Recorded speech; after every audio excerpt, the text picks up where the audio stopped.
Meus caros irmãos, celebramos a festa da transfiguração do Senhor, e como disse também o dia do Padre. Comecemos pela solenidade de hoje, a transfiguração. Jesus se transfigura, faz ver a sua glória. Temos que estar atentos aqui, não é? Deus entrou na história. A segunda pessoa da Santíssima Trindade, o Verbo eterno, entra na história e toma a nossa humanidade e se une radicalmente a ela. O Deus vivo e eterno entra no tempo e, quando se retira do tempo, na sua ascensão, parte com a nossa natureza. Não se separa, não joga fora. Mas essa entrada no mundo é chamada pela teologia de kenosis, um esmagamento. Deus desce da sua glória para se tornar um homem, sem deixar de ser Deus, evidentemente. Então, Jesus era mais um ser humano. Claro que isso não deixava de fazer dele uma figura impressionante, né? Há uma narrativa de um cônsul, né? Um procônsul, que dá informações sobre Jesus, porque lhe pediram, né? Tem que informar quem é este Jesus, não é? Que começa a ser conhecido. E diz que é um homem muito alto, de fato, né? O sudário mostra um homem de 1,83 m.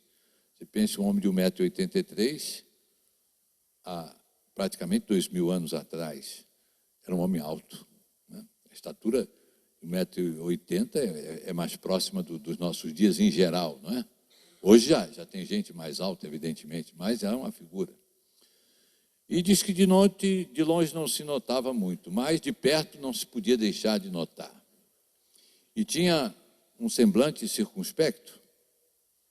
O autor chega a dizer: nunca se viu sorrir, chorar sim.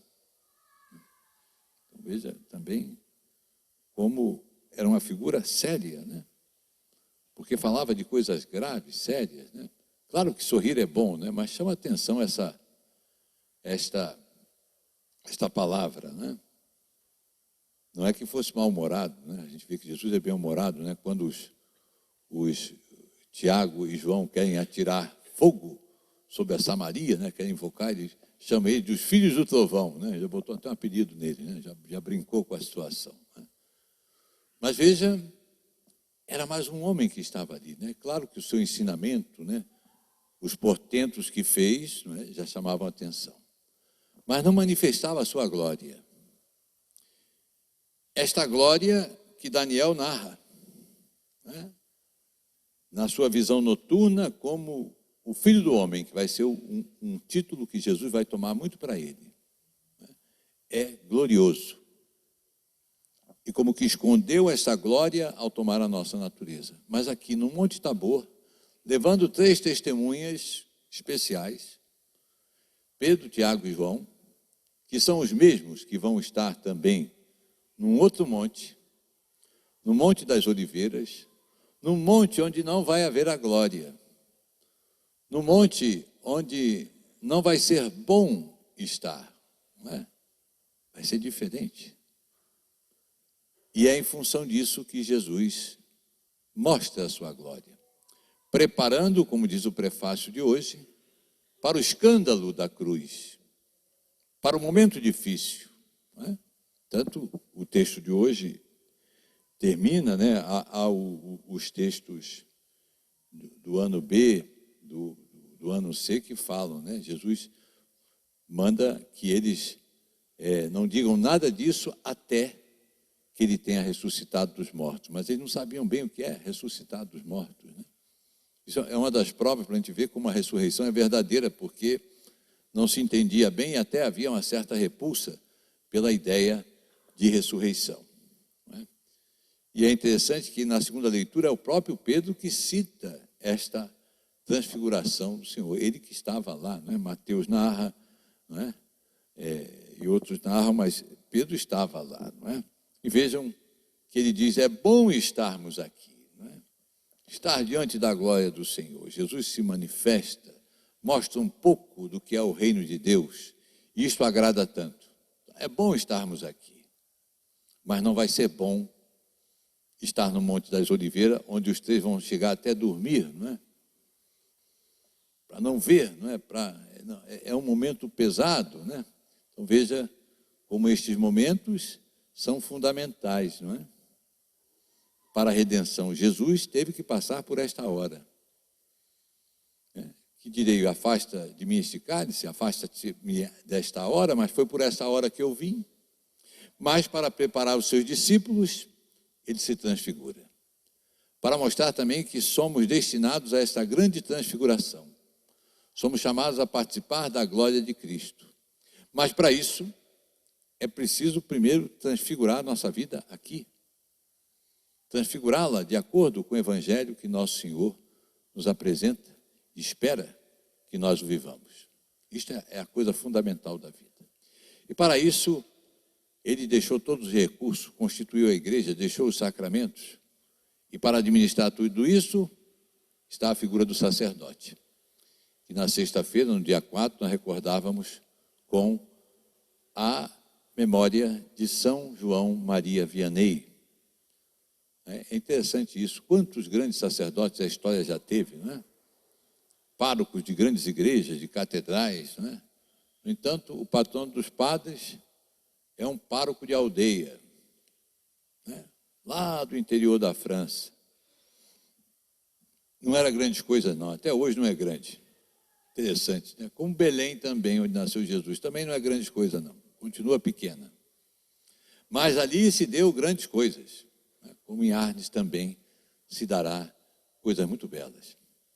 E é interessante ver a vida desse sacerdote, né? Que é o patrono de todos os sacerdotes. Antigamente era mais dedicado aos párocos, mas hoje é o patrono de todos os sacerdotes, sobretudo sacerdote secular como eu. Ele nasce numa família que tem grande devoção. Já o avô dele, veja que estamos respirando aí os ares da Revolução Francesa, né? Muito parecido com os nossos dias, né? Os padres no tempo de São João Maria Vianney menino andavam até escondido a paisana, né? Hoje tem uns que andam a paisana sem precisar andar a paisana, né? Mas tinham que andar para fugir da perseguição da Revolução Francesa. Hoje já começa a se configurar um pouco desta perseguição, né? Estão aí para botar daqui a um ano, uma lei pelo ministro Fachin, né? Colocou o abuso de poder religioso. No fundo, é para que nós não tenhamos os nossos representantes cristãos, né? Não podem se manifestar. Eles começam a querer silenciar a igreja mesmo, para valer, né? Mas este avô de São João Maria Vianney recebia os pobres em casa, ajudava. E certa vez ele vai receber um santo sem saber, que é São Bento João Labre. São Bento João Labre tinha tentado entrar para a Trapa, mas era doente, acabou não podendo ficar. E diz o Henri Geon que ele passou metade da vida arrastando a perna e a outra metade ajoelhado diante dos altares, né? É um homem de muita oração, de muita santidade. Então, mas é mendigo. Veja, a igreja teve santos reis e santo mendigo também, né? Até mendigo pode ser santo na igreja, veja, não tem obstáculo para a graça de Deus. E aí descobrem quem é ele. E aí pedem para abençoar as crianças, ele abençoa inclusive Mateus, o pai de São João Maria Vianney. Então ali a história da família já, né? São João Maria Vianney vai confessar-se a primeira vez lá na sua tenra infância, um sacerdote assim, né? Que está passando às escondidas e ele vai guardar aquela confissão para sempre. E São João Maria Vianney entrou para o seminário, mas muitas dificuldades, fracassou completamente, em termos de estudo, né? Mas é um tempo que não tem muitas vocações, não. A Revolução Francesa tinha conseguido fazer seu estrago, não é? Esse é o perigo dos nossos dias, né? As ideologias trabalham para atacar firmemente a fé, mas Deus é sempre maior, não é? Então ele vai em frente. volta ao seminário, já maior, e os meninos menores, sabe que menino não é fácil, né? Então fica debochando do maior, né? E ele termina o seu curso, mas não passa em teologia moral. Teologia moral é muito necessária para o confessionário, né? Você faz a ética filosófica, que estuda os atos humanos, né? É a base para a moral, e tem a teologia moral. O que é isso, né? Estuda o que é certo, o que é errado. Estuda o quanto o homem usa a sua liberdade para fazer o bem ou o mal. Então isso é importante para atender às confissões. Ele não passava. É porque tem toda uma parte teórica também. E ali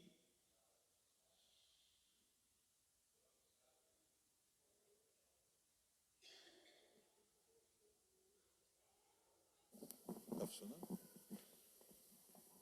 Tá. E então ele tinha essa dificuldade e finalmente fez uma prova oral com o bispo. O bispo se confessou com ele. Isso existe até hoje. Se confessou assim, fazendo casos, né? Eu tive uma prova dessa no seminário, que o penitente era o nosso reitor, Padre Assis Lopes, que foi capelão aqui, Dom Assis, né? E Dom Antônio Augusto compunha a banca junto com o Monsenhor Sérgio Costa Couto, né? Então Dom Assis se confessava: ô seu padre, eu quero me confessar aí.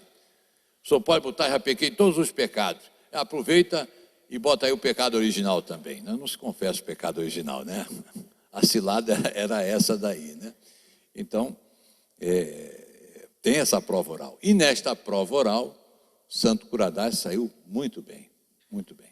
Praticamente acertou tudo, né? E aí o bispo lhe dá a autorização e lhe manda para Arnes, né? Para Arnes, para ele então ser o pároco, um pároco de aldeia.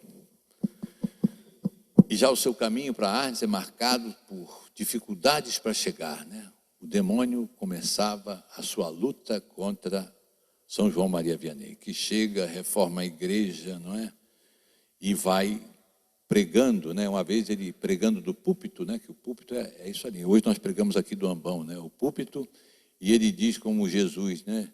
Jesus chorou sobre Jerusalém e eu choro sobre Arnes, né? Porque não bastava ele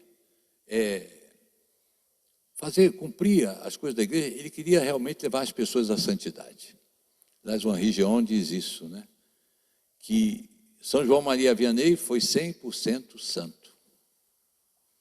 E isso é raro, de fato, né? A santidade realmente é dar tudo a Deus. E São João Maria Vianney deu. Ele é desses santos que não teve na consciência, veja isso, um pecado grave. É uma coisa extraordinária. Ele não teria pecado gravemente contra Deus nunca, né? Santa Teresinha parece também o mesmo, né? E certa vez ele vê um homem, né, que sempre ia à igreja e ficava olhando para o sacrário. Ele ficou curioso: o que o senhor reza? O que o senhor diz para Jesus? Nada. Eu olho para ele e ele olha para mim. Então estava na contemplação mesmo, né? E aquilo chamou a atenção dele. De outra vez, um menino muito levado, muito. Esse menino que deixa qualquer um louco, né? Ficou muito doente. E Santo Curadás disse a ele: você quer ficar curado? E o menino disse: não, eu estou bem e vou ficar melhor ainda. E morreu. Aquele garoto entendeu que morrer era melhor para ele. São Paulo diz isso, né? Morrer para mim é lucro. Ele conseguiu entender uma criança. Veja como às vezes uma criança, né, consegue misteriosamente penetrar no mistério de Deus melhor do que a gente, né? De outra vez uma senhora o procurou com muitos pecados e ele disse: a sua vida está levando a senhora para o inferno. A mulher deu um grito, né? E aí começou um trabalho de conversão. De outra vez, e já estava ficando famoso, né? As pessoas deixavam Paris para se enfiar lá em Arnes, para ver quem era esse São João Maria Vianney, que ficaria lá 40 anos. E aí o camarada chegou para ele: eu gostaria de conversar com o senhor. Conversar comigo?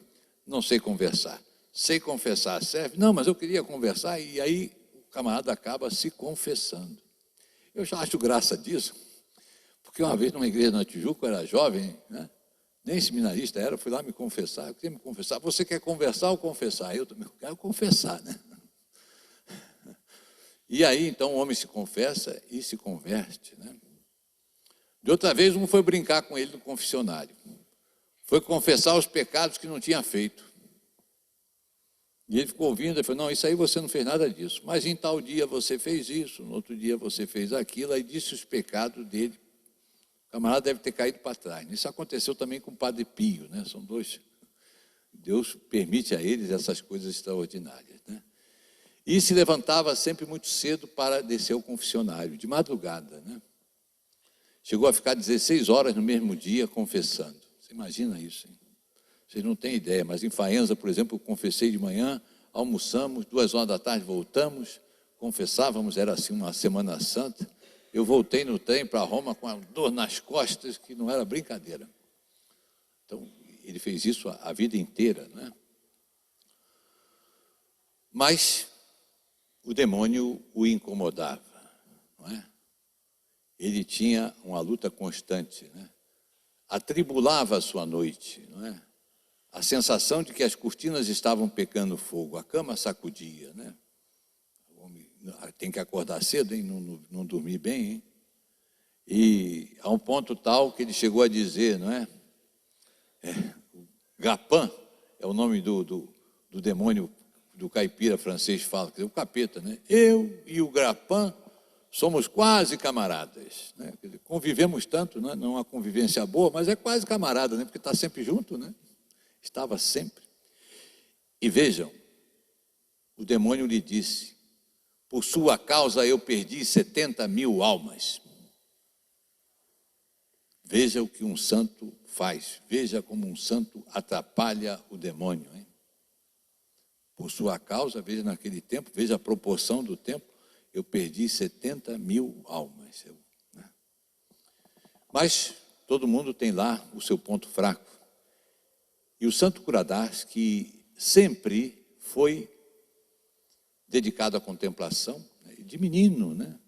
A mãe uma vez procurou ele, não achava, ele estava lá no celeiro, com a imagem da Imaculada Conceição, rezando, completamente compenetrado. Era dada a contemplação, então ele tinha a tentação de deixar tudo para ir chorar a sua triste vida. Veja você. E ele antes teve um vigário paroquial que era muito severo com ele, depois entrou um muito bom. E ele dizia isso, o senhor não me diz nada, né, o senhor não me ataca, né, porque ele reconhecia o valor dele. E aí ele decide ir embora. Aí o vigário paroquial vai e esconde o breviário. O senhor está pronto? Está indo? Ah, ótimo. O seu breviário? Aí não achava o breviário. Aí o povo veio, fizeram aquela brincadeira e ele ficou, né? Aí triunfalmente celebraram a permanência dele, né? Isso era tão forte que uma vez ele desceu de madrugada para ir ao confessionário, aí tinha uma carruagem pronta com um cavaleiro. Estamos prontos, vamos? O Henri Gion diz, sabemos muito bem quem é esse cavaleiro, né? Veja a que ponto o demônio ataca, né? Vai nas feridas, né? E aí ele diz, não, eu não tenho a permissão do meu bispo. Veja quando você tem os princípios, os pilares, né? Como você não se deixa enganar, como você não se deixa arrastar. Eu não tenho a permissão do meu bispo, né? Enfim, um homem extraordinário, muito simples, não é? Sem vaidade, usava a batina já rota, né? O sapato daqueles tipo sola de pneu mesmo, né? Mas quando subiu ao altar, aí não. Aí é casula de veludo, hein? Veludo francês, hein? Coisa fina, porque é para Deus. Penitente, comia, diz lá o texto, as batatas cozinhadas na semana anterior. Né? Então, São Francisco faz isso também, né? São Francisco jogava água na comida para tirar o sabor, né? Então, a vida entregue a Deus, 100% padre, né? Então, neste dia, do Dia dos Padres, vamos pedir pelo nosso clero, né? Por cada um de nós, sacerdotes, que levamos conosco a missão que é própria de Cristo. Ele é o sumo sacerdote, mas ele quis chamar alguns reservados, retirados do povo para serem sacerdotes, para celebrar. O sacerdote vem de sacer, sacris, sagrado, para a celebração das coisas sagradas. Vamos pedir a Deus que renove as vocações que já estão aí, o sacerdote, entusiasme os jovens para o sacerdócio, mantenha os nossos seminaristas, para que nunca nos falte o pão da vida, os sacramentos, a confissão, tudo aquilo que nos é necessário à nossa salvação.